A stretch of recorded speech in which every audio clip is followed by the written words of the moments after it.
Hello, आपका स्वागत है क्लास 11th की पोएम चाइल्डहुड के इम्पॉर्टेंट क्वेश्चन लेके मैं आपके लिए हाजिर हूँ जो आपके फाइनल एग्जाम में बहुत इम्पॉर्टेंट है। तो चलिए शुरू करते हैं इसके इम्पॉर्टेंट क्वेश्चन। जो सबसे पहला वर्क आपका क्वेश्चन है वो क्या है, देखिए यहाँ लिखा है, what did the poet realize when he cross the age of 11 years. इस क्वेश्चन का मतलब ये है, जब पोएट 11 साल का हो गया उसको क्या समझ में आया, वो उसको क्या रियलाइज़ हुआ, हमसे क्वेश्चन ये पूछा गया है। तो इसका आंसर है, when the poet cross the age of 11 years he realize that he had lost his childhood. जब वो 11 साल का हो गया पोएट, तो उसको रियलाइज़ हुआ कि उसका जो बचपन है वो खो चुका है, ख़त्म हो चुका है, ठीक है। And had develop a mind of his own. अब उसको समझ में आने लगा कि वो खुद भी सोच सकता है, क्योंकि उसके पास भी एक दिमाग है जिससे वो सोच सकता है। क्योंकि बचपन में बच्चे क्या होते हैं, इनोसेंट होते हैं, जो बड़े बोलते हैं उनकी बातों को वो वही सच मान लेते हैं। लेकिन जब आप बड़े होते हो तो आप अपने दिमाग से सोचते हो, कोई कुछ बोलता है तो आप उसके बारे में सोचते हो कि वो बात सच है या झूठ है। तो वही बात कहना पोएट को समझ में आया। जब वो बड़ा हुआ तो उसको ये लगा कि उसका जो बचपन था वो ख़त्म हो चुका है, क्योंकि अब वो खुद सोच सकता था, ठीक है। And he also found out the non existence of the hell and heaven. और उसने पाया कि क्या पाया कि जो स्वर्ग होता है यानी हेवन एंड हेल होता है नर्क, ये नहीं है, ये एक्चुअल में एग्जिस्ट नहीं करते, ठीक है दोस्तों। अगले क्वेश्चन पे आते हैं। अगला क्वेश्चन क्या है हमारा, अगला क्वेश्चन आपसे पूछता है, how did the poet conclude that the hell and heaven were not imaginary places. कैसे कहने में पोएट को समझ में आता है कि जो हेल होता है ना और हेवन है वो एक्चुअली में होता ही नहीं है, उसको कैसे समझ में आया, ठीक है। यहाँ पे तो देखो, the poet conclude that the hell and heaven were imaginary places because geography book contain name of the places.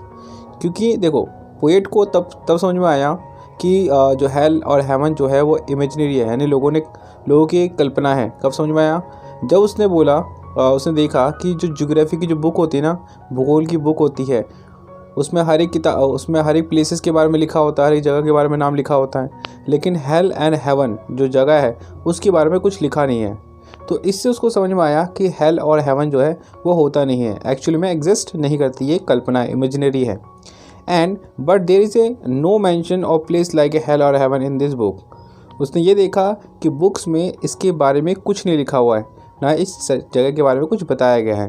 तो इस प्रकार से उसने कंक्लूड किया कि हेल एंड हेवन जो है वो एक इमेजिनरी है, यानी काल्पनिक है। अगले क्वेश्चन पे आते हैं। अगला क्वेश्चन आपसे क्या बोलता है, bring out the hypocrisy that the adult exist with regard to love.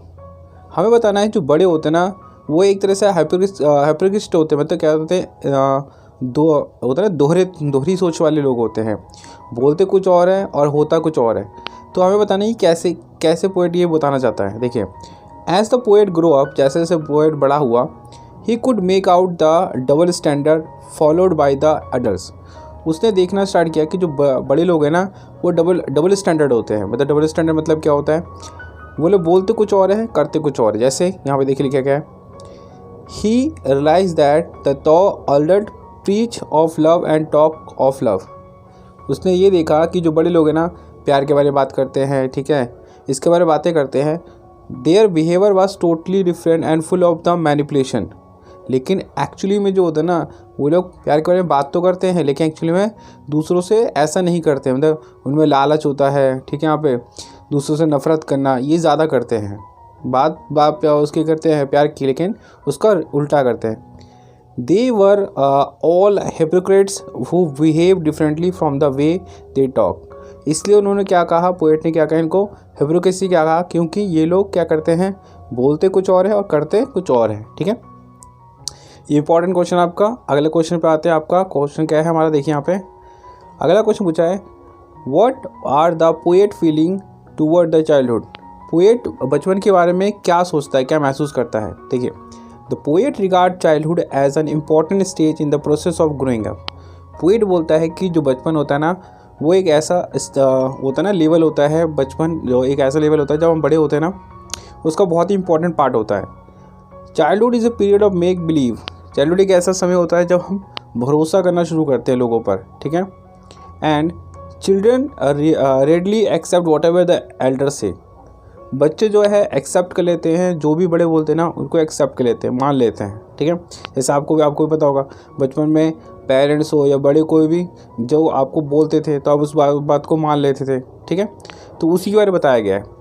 The poet does not feel any regret और सेंस ऑफ लॉस और लूजिंग हिज चाइल्डहुड। मतलब पोएट जो है ना बिल्कुल भी कहने में बुरा फील नहीं करता, ठीक है, दुखी फील नहीं करता कि उसका बचपन खो गया है, ठीक है।